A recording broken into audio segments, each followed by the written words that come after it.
A Christmas Carol by Charles Dickens, dramatized by Frederick. Prologue. The play begins amid a swirl of street life in Victorian London.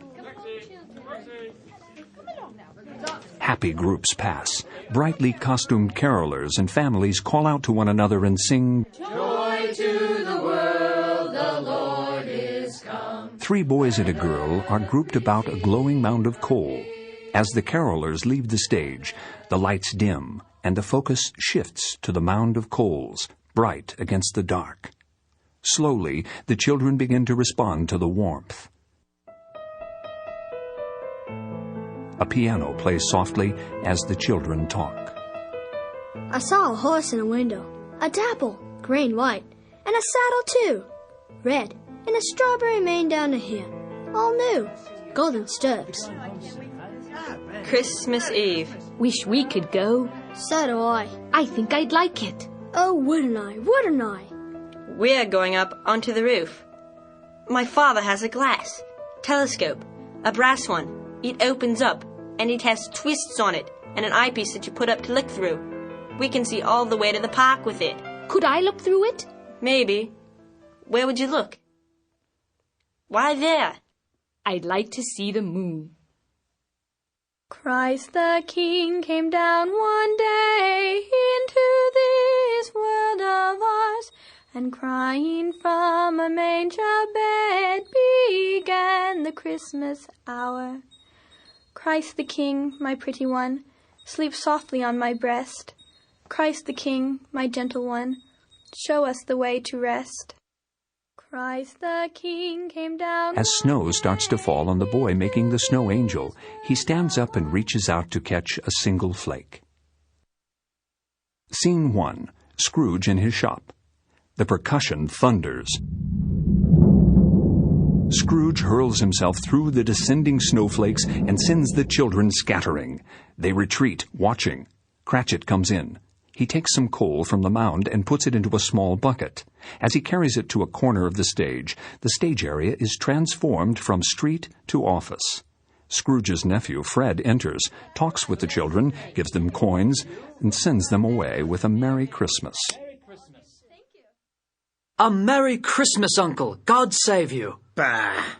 Humbug! Christmas a humbug, Uncle? I hope it's meant as a joke. Well, it's not. Come, what is it you want? Don't waste all the day, nephew. I only want to wish you a Merry Christmas, Uncle. Don't be cross. What else can I be when I live in such a world of fools as this? Merry Christmas. Out with Merry Christmas! What's Christmas to you but a time for paying bills without money? A time for finding yourself a year older and not an hour richer. If I could work my will, every idiot who goes about with Merry Christmas on his lips should be boiled with his own pudding and buried with a stake of holly through his heart. Uncle! Nephew, keep Christmas in your own way, and let me keep it in mine. But you don't keep it. Let me leave it alone, then.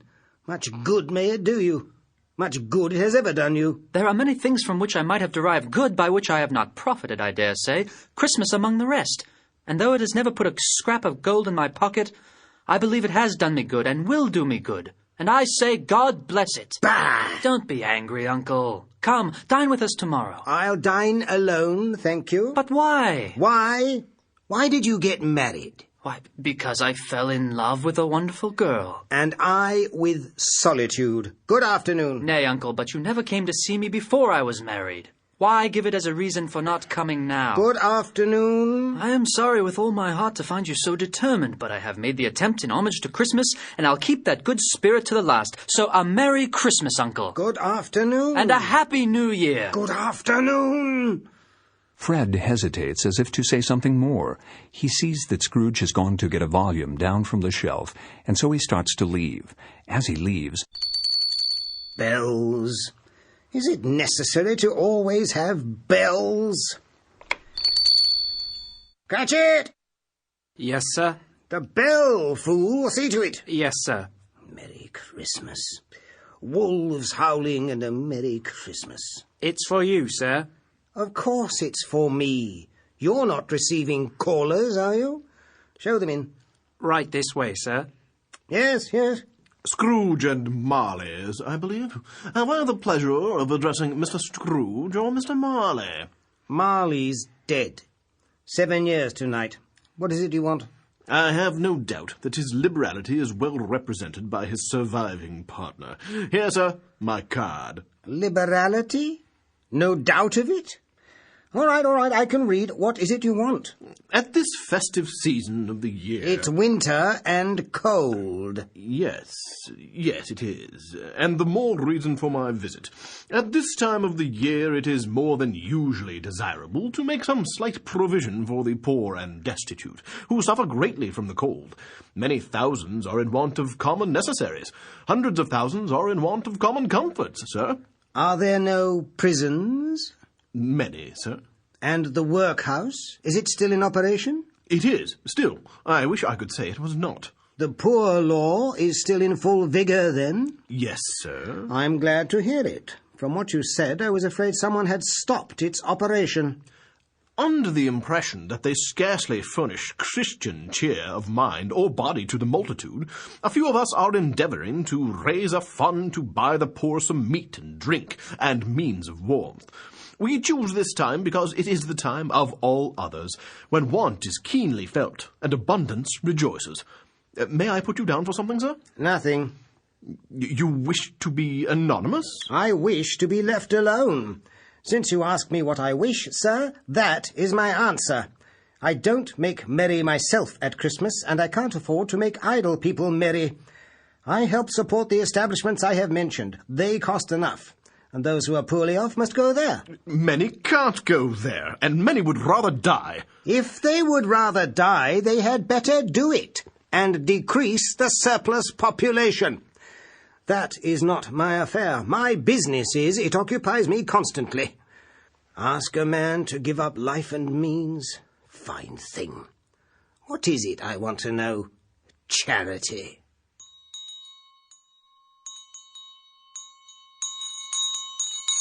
Dinner. All right. Line up.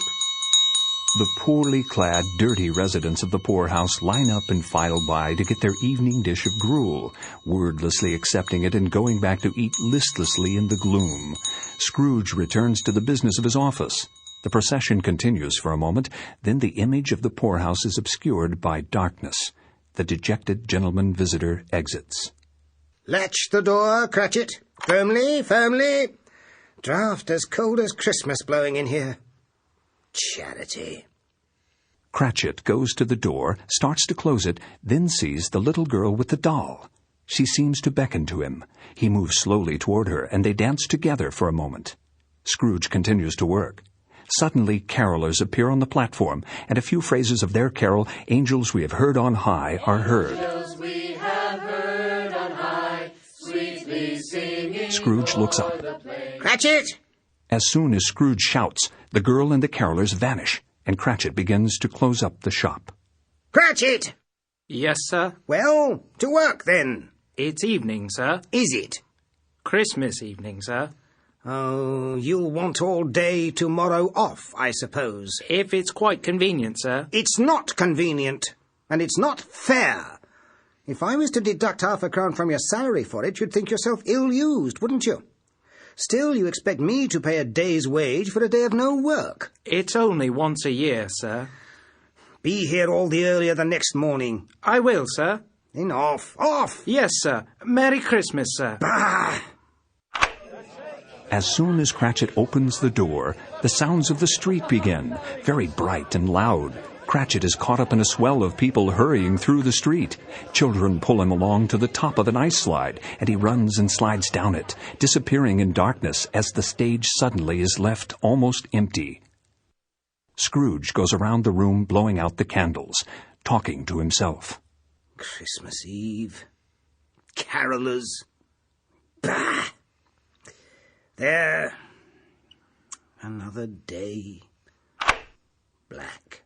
Very black. Now, where are they? Begging pennies for their songs, are they? Oh, boy! Here, boy! The little girl emerges from the shadows. Scrooge hands her a dark lantern, and she holds it while he lights it with an ember from the pile of coals. Scene 2. Scrooge goes home. Hold it quiet. There. Off now. That's it. High. Black as pitch. Light the street, that's it. You're a bright lad. Good to see that. Earn your supper, boy. You'll not go hungry this night. Home. You know the way, do you? Yes, that's the way. The house of Ebenezer Scrooge. As the two find their way to Scrooge's house, the audience sees and hears a brief image of a cathedral interior with a living creche and a large choir singing,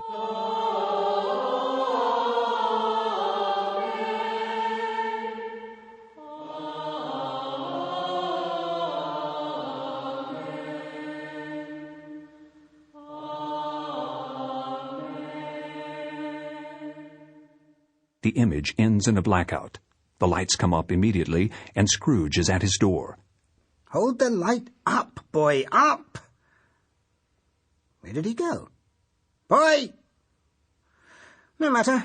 There's a penny saved. Lantern's gone out. No matter. A candle saved. Yes, here's the key. He turns with the key toward the door, and Marley's face swims out of the darkness. Scrooge watches, unable to speak. He fumbles for a match, lights the lantern, and swings it toward the figure, which melts away. Scrooge fits the key in the lock and turns it as the door suddenly is opened from the inside by the porter, Sparsit. Scrooge is startled, then recovers. Sparsit? Yes, sir. Hurry, hurry, the door, close it. Did you knock, sir? Knock? What matter? Here, light me up the stairs. Yes, sir. He leads Scrooge up the stairs. They pass the cook on the way. Scrooge brushes by her, stops, looks back, and she leans toward him. Something to warm you, sir. Porridge? What? No, nothing. Merry Christmas, sir. Fright a man nearly out of his life. Merry Christmas. Bah! Your room, sir? Oh, yes, and good night. Merry Christmas, sir? Yes. He sees the outstretched hand. He knows what Sparsit wants, and is infuriated. Out! He closes the door after Sparsit, turns toward his chamber, and discovers the charwoman directly behind him. Warm your bed for you, sir? What? Out! Aye, sir. She starts for the door. Marley's voice is heard mumbling something unintelligible. What's that?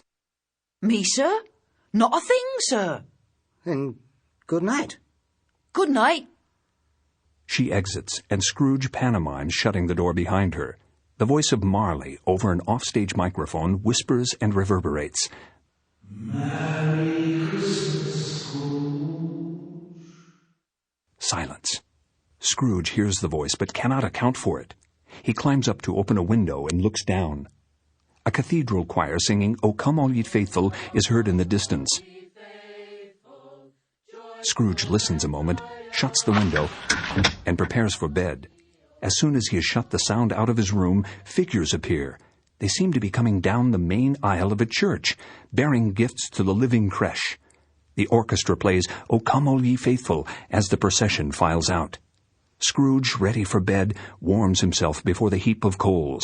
As he pulls his nightcap from a chair, a small handbell tumbles off onto the floor. Startled, he picks it up and rings it for reassurance, and Echo answers it.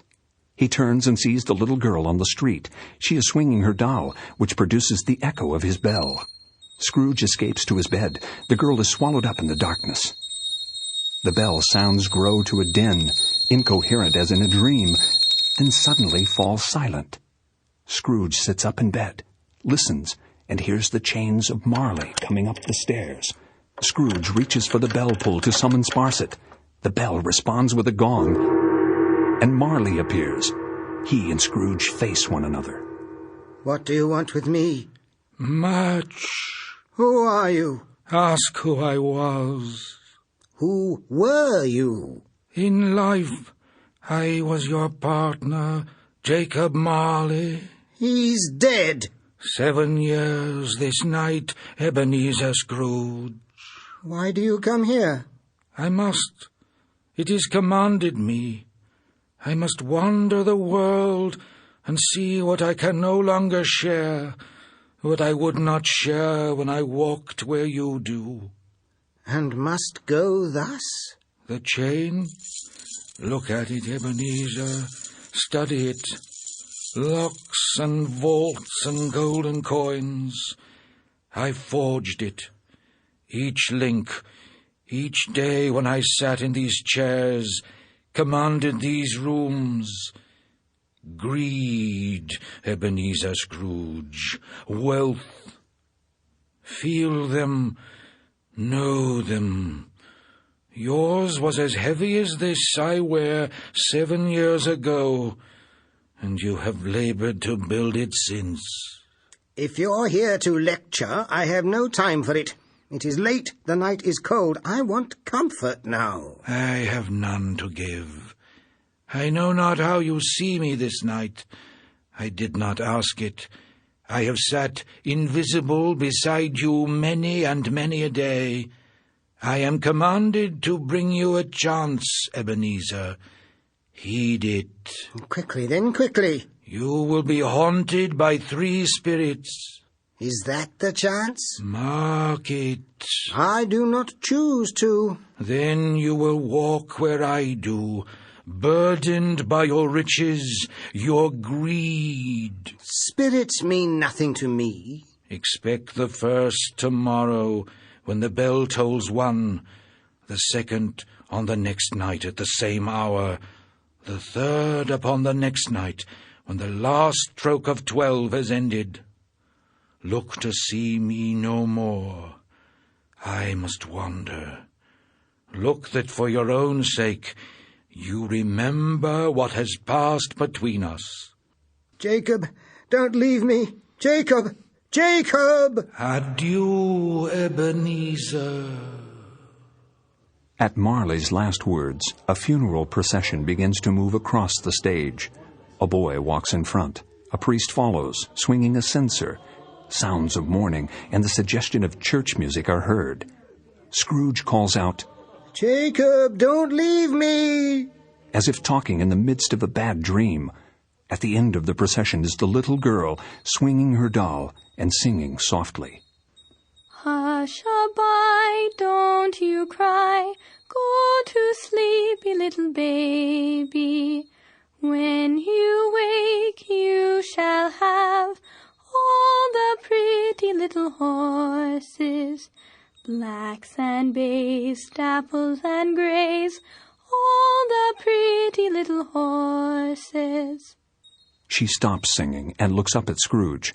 Their eyes meet, and she solemnly rings the doll in greeting. Scrooge pulls shut the bed curtains, and the girl exits. The bell sounds are picked up by the bells of a leper who enters, dragging himself along. Leper, leper, stay the way. Leper, leper, keep away.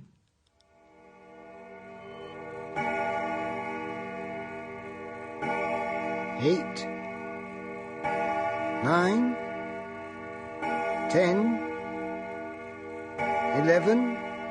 It can't be 12. Midnight? No, not 12. It can't be. I haven't slept the whole day through.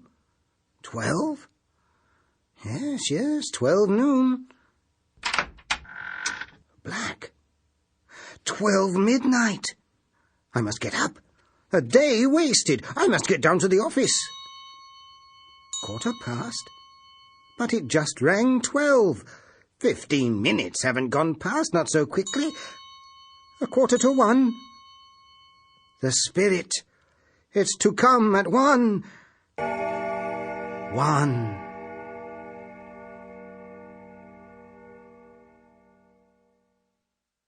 Scene 3. The Spirit of Christmas Past. The hour is struck again by a large street clock, and the first spirit appears. It is a figure dressed to look like the little girl's doll. Are you the spirit whose coming was foretold to me? I am. Who and what are you? I am the ghost of Christmas past. Long past? Your past. Why are you here? Your welfare. Rise, walk with me. I am mortal still. I cannot pass through air. My hand. Scrooge grasps the spirit's hand tightly, and the doll's bell rings softly. Scrooge remembers a scene from his past in which two boys greet each other in the street. Hello, Jack. Ben, Merry Christmas, Ben. Jack Walton. Young Jack Walton. Spirits? Have a good holiday, Jack. Yes, I remember him. Both of them. Little Ben Benjamin, he used to... See you next term, Jack. Next term. They're off for the holidays and going home from school. It's Christmas time. All of the children off home now. No, not all. There was one. The spirit motions for Scrooge to turn, and he sees a young boy playing with a teddy bear and talking to it. Teddy boy, I think we're going to get a lot more friends for Christmas. Yes, reading. Poor boy. What, I wonder? Reading? Oh, it was nothing. Fancy. All fancy and make-believe and take me away. All of it. Yes, nonsense. Ali Baba. Yes, that was it. Yes, and remember Robinson Crusoe. And the parrot. Yes, the parrot. I love him best. With his stripy green body and yellow tail drooping along and couldn't sing. But could talk, and a thing like a lettuce growing out the top of his head. And he used to sit on the very top of the tree, up there. And Robinson Crusoe sailed around the island, and he thought he had escaped the island. And the parrot said, Robinson Crusoe, where you been? Robinson Crusoe, where you been? And Robinson Crusoe looked up in the tree and saw the parrot and knew he hadn't escaped. And he was still there. Still, all alone. There. Poor Robinson Crusoe. Poor Robinson Crusoe. Poor child. Poor child. Why poor? Fancy. It's his way, a child's way, to lose being alone in dreams. Dreams. Never matter if they are all nonsense. Yes, nonsense. But he'll be all right, grow out of it. Yes, he did outgrow it, the nonsense.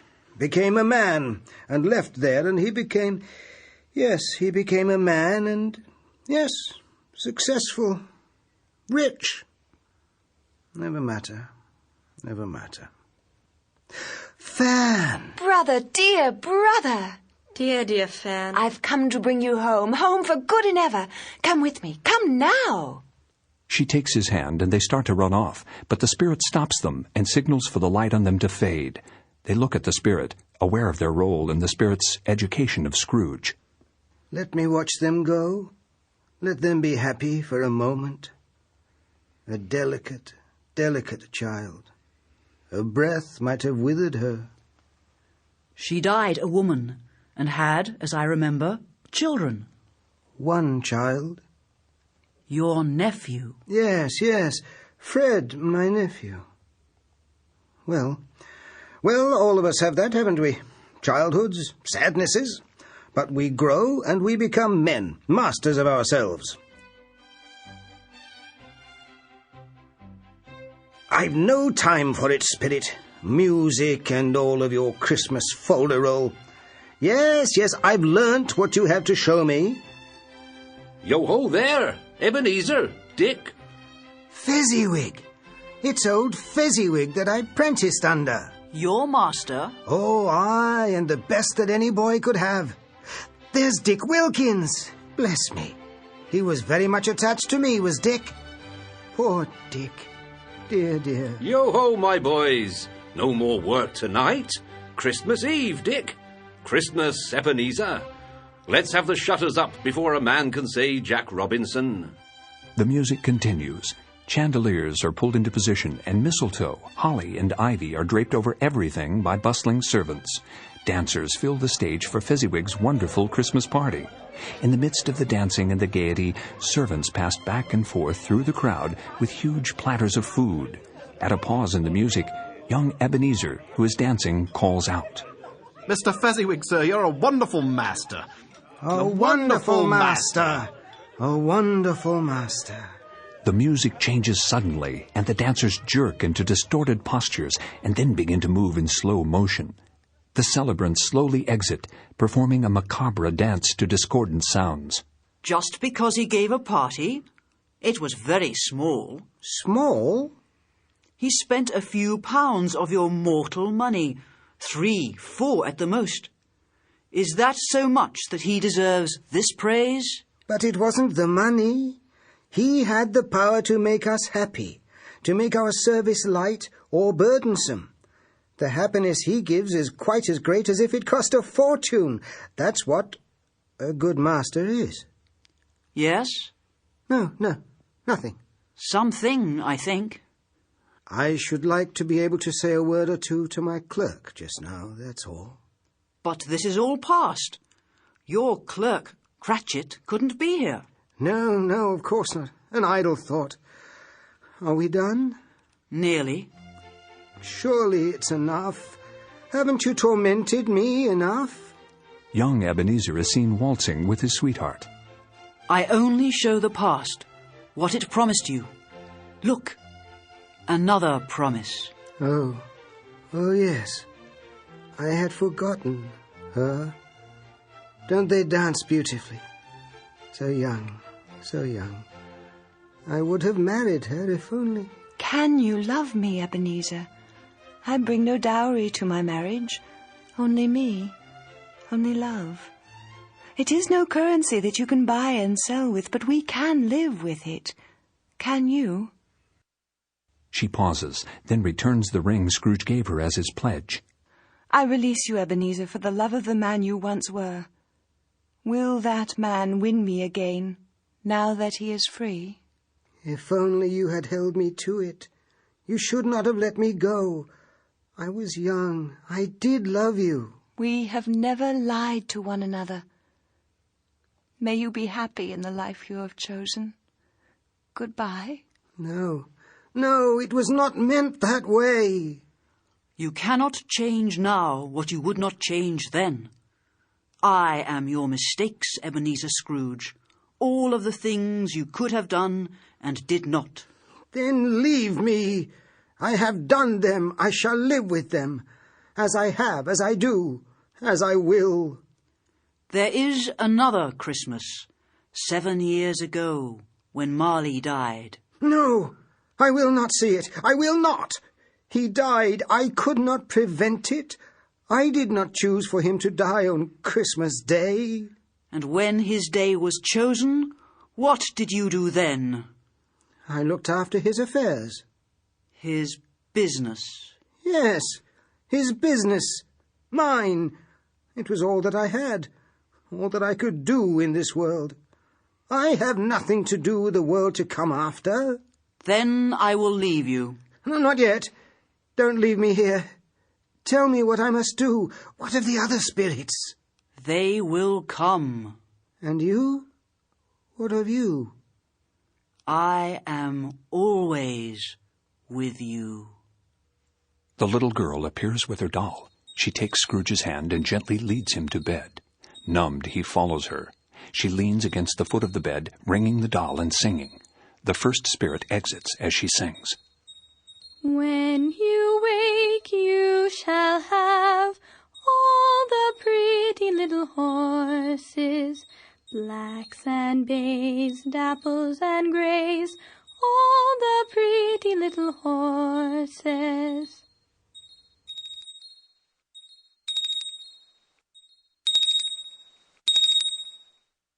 A minute until 1. No one here. No one's coming.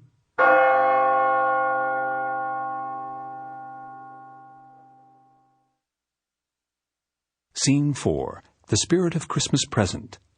A light comes on. Scrooge becomes aware of it and goes slowly to it. He sees the second spirit, the Spirit of Christmas Present, who looks like Fezziwig. Fezziwig? Hello, Scrooge. But you can't be. Not Fezziwig. Do you see me as him? I do. And hear me as him? I do. I wish I were the gentleman, so as not to disappoint you.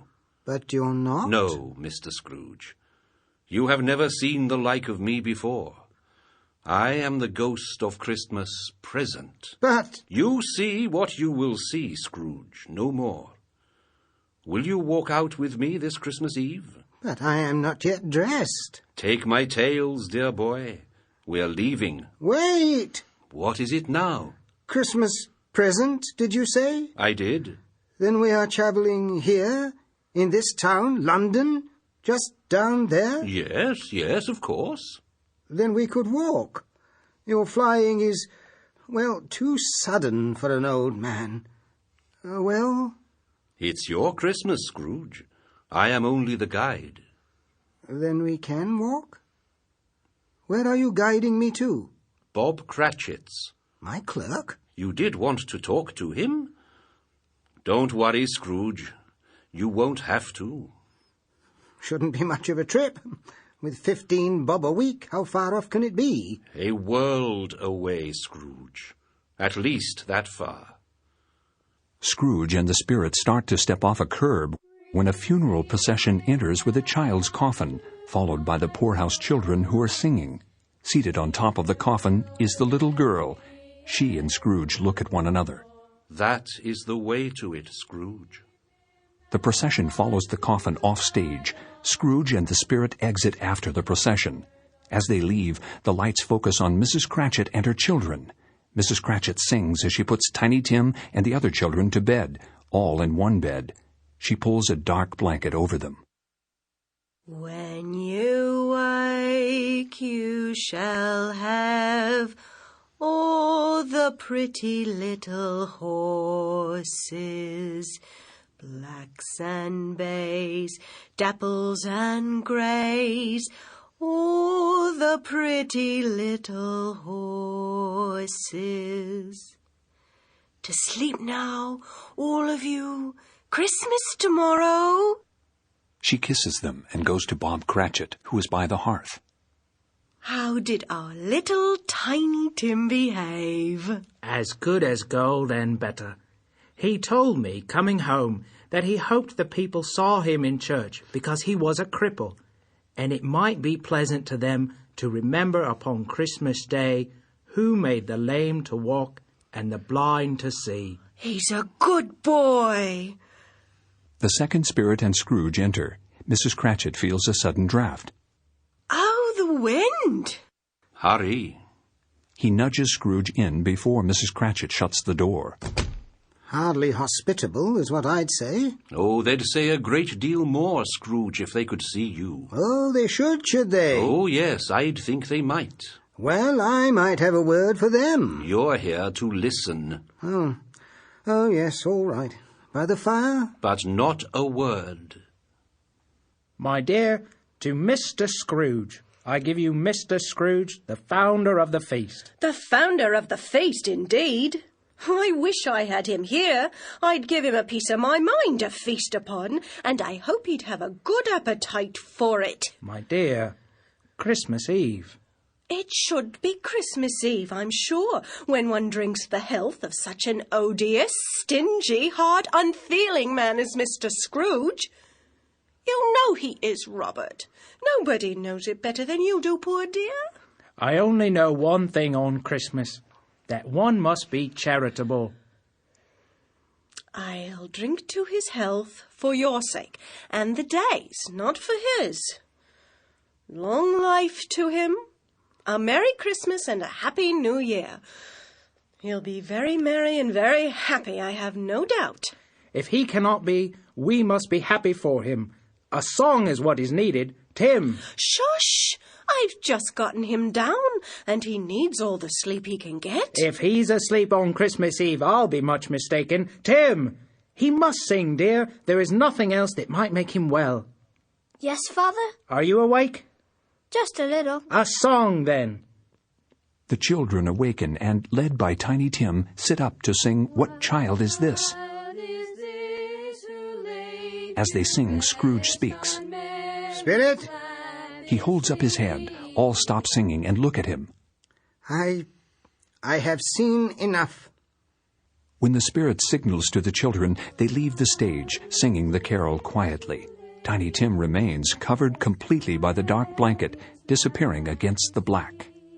Tiny Tim, will he live? He is very ill. Even song cannot keep him whole through a cold winter. But you haven't told me. If he be like to die, he had better do it, and decrease the surplus population. Erase, Scrooge, those words from your thoughts. You are not the judge. Do not judge, then. It may be that in the sight of heaven you are more worthless and less fit to live than millions like this poor man's child. O God, to hear an insect on a leaf pronouncing that there is too much life among his hungry brothers in the dust. Goodbye, Scrooge. But is there no happiness in Christmas present? There is. Take me there. It is at the home of your nephew. No. Then there is none. But that isn't enough. You must teach me. Would you have a teacher, Scrooge? Look at your own words. But the first spirit gave me more. He was Christmas past. There was a lifetime he could choose from. I have only this day, one day, and you, Scrooge. I have nearly lived my fill of both. Christmas present must be gone at midnight. That is near now. He speaks to two beggar children who pause shyly at the far side of the stage. The children are thin and wan. They are barefoot and wear filthy rags. Come. Is this the last spirit who is to come to me? They are no spirits. They are real.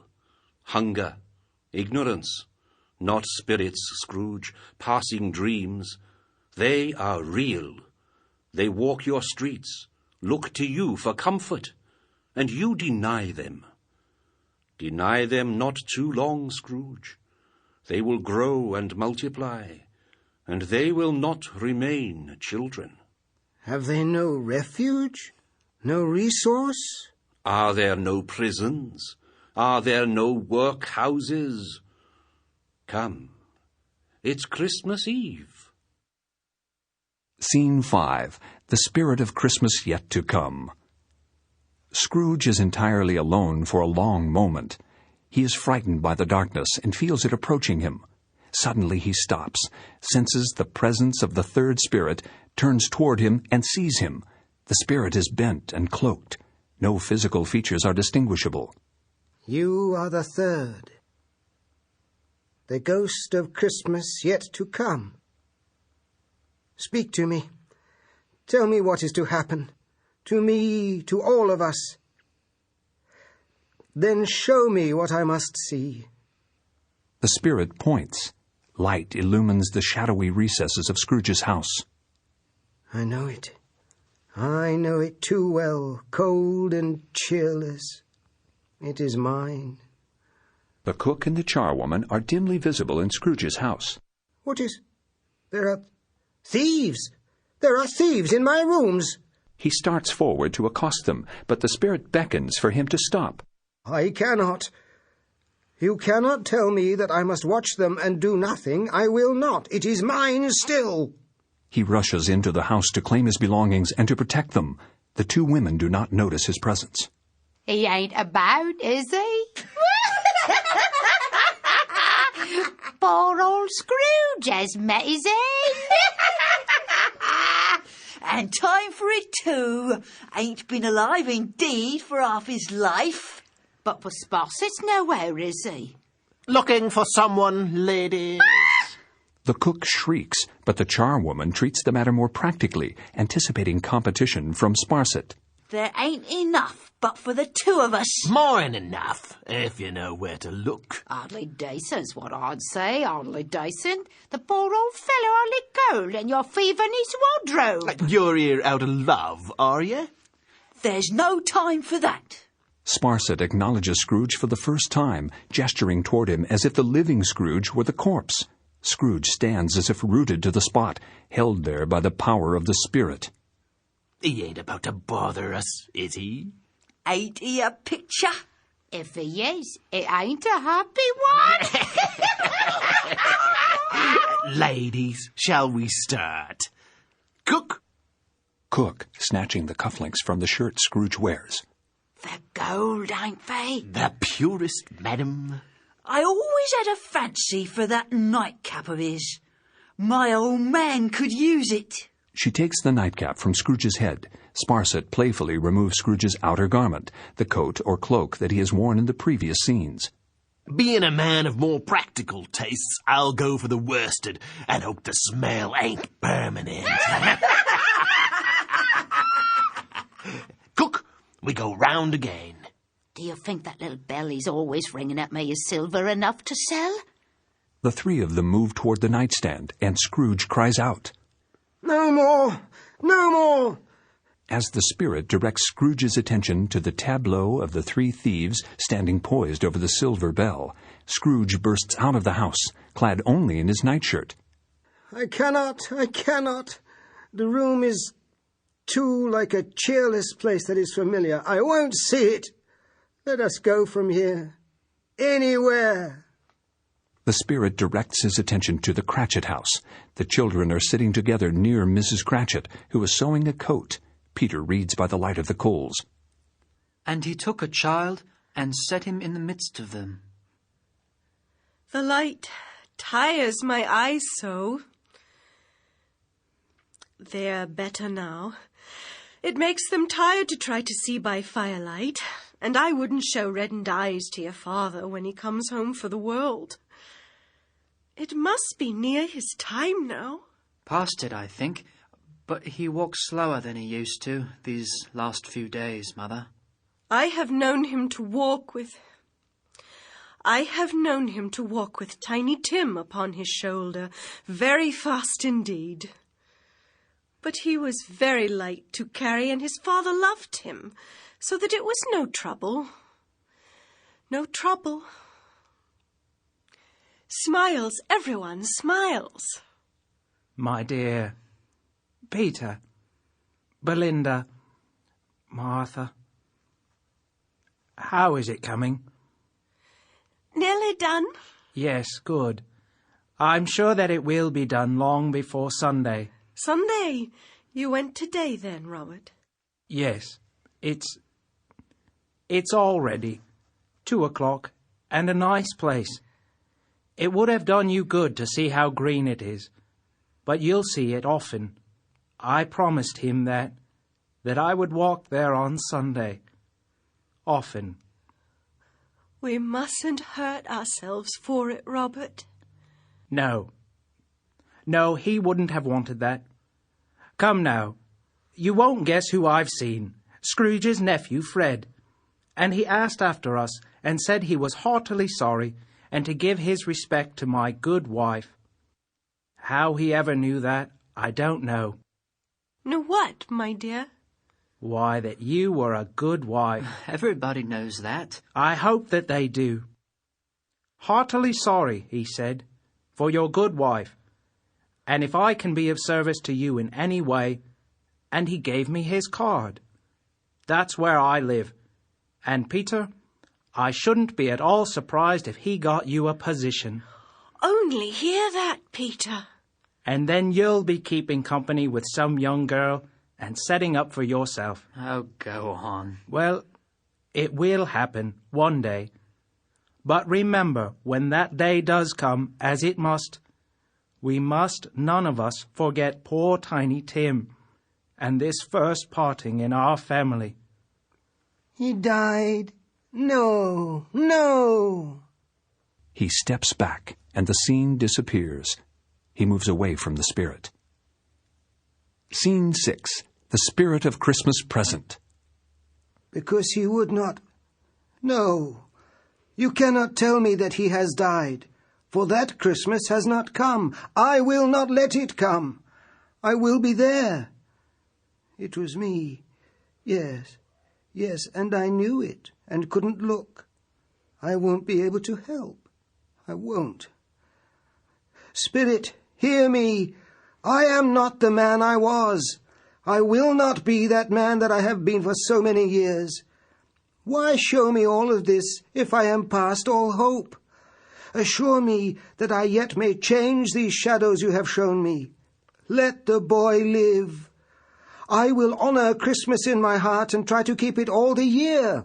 I will live in the past, the present, and the future. The spirits of all three shall strive within me. I will not shut out the lessons that they teach. Oh, tell me that I am not too late. A single light focuses on the little girl, dressed in a blue cloak, like that of the Virgin Mary. She looks up, and from above, a dove is slowly lowered in silence to her. She takes it and encloses it within her cloak, covering it. As soon as she does this, a large choir is heard singing, Gloria, Gloria, in excelsis Deo. Blackout. When the lights come up again, Scrooge is in bed. The third spirit and the figures in the church have disappeared. Scrooge awakens and looks around his room. The curtains. They are mine, and they are real. They are not sold. They are here. I am here. The shadows to come may be dispelled. They will be. I know they will be. I don't know what to do. I'm as light as a feather, merry as a boy again. Merry Christmas. Merry Christmas. A Happy New Year to all the world. Hello there, whoop, hello. What day of the month is it? How long did the spirits keep me? Never mind, I don't care. What's today? Eh? What's the day, my fine fellow? Today, why, Christmas Day. It's Christmas Day. I haven't missed it. The spirits have done it all in one night. They can do anything they like. Of course they can. Of course they can save Tim. Hello, my fine fellow. Hello. Do you know the poulterers in the next street at the corner? I should hope I do. An intelligent boy. A remarkable boy. Do you know whether they've sold the prize turkey that was hanging up there? Not the little prize, the big one. What? The one as big as me? What a delightful boy. Yes, my bucko. It's hanging there now. It is? Go and buy it. Go on. I'm in earnest. Go and buy it and tell them to bring it here that I may give them the direction where to take it. Come back with the butcher and I'll give you a shilling. Come back in less than 2 minutes and I'll give you ½ a crown. Right, Gov. I'll send it to Bob Cratchit's. He shan't know who sends it. It's twice the size of Tiny Tim, and such a Christmas dinner it will make. Hark the herald angels sing, glory to the newborn King. Peace on earth and mercy mild, God and sinners reconciled. Joyful all ye nations rise, join the triumph of the skies. With angelic hosts proclaim, Christ is born in Bethlehem. Hark the herald angels sing, glory to the newborn King. I must dress, I must. It's Christmas Day. I must be all in my best for such a day. Where is my China silk shirt? The boy and the butcher run in with the turkey. What? Back already? And such a turkey!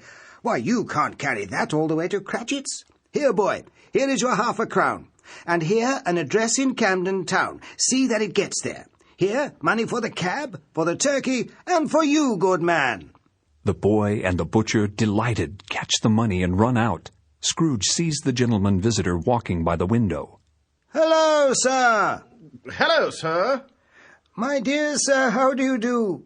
I hope you succeeded yesterday. It was very kind of you to stop by to see me. Mr. Scrooge?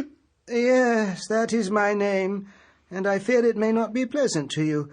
Allow me to ask your pardon, and will you have the goodness to add this to your good work? Lord bless me, but my dear Mr. Scrooge, are you serious? If you please, not a penny less. A great many back payments are included in it, I assure you. Will you do me that favour? Well, my dear sir, I don't know what I can say to such generosity. Say nothing. Accept it. Come and see me. Will you come and see me? I will. thank ye. I am much obliged to you. I thank you 50 times. God bless you, and Merry Christmas. Well, Merry Christmas to you, sir. Now, which is the way to that nephew's house? Girl? Yes, sir? Can you find me a taxi, miss? I can, sir. Scrooge, handing the coachman a card. Can you show me the way to this home? I can, sir. Good man. Come up, girl. Would you be an old man's guide to a Christmas dinner? I would, sir, and God bless you. Yes, God bless us, everyone. Driver, to Christmas! Joy to the world, the Lord is come. Let earth receive... Blackout. The lights come up for the finale at Fred's house. The Cratchits are there with Tiny Tim.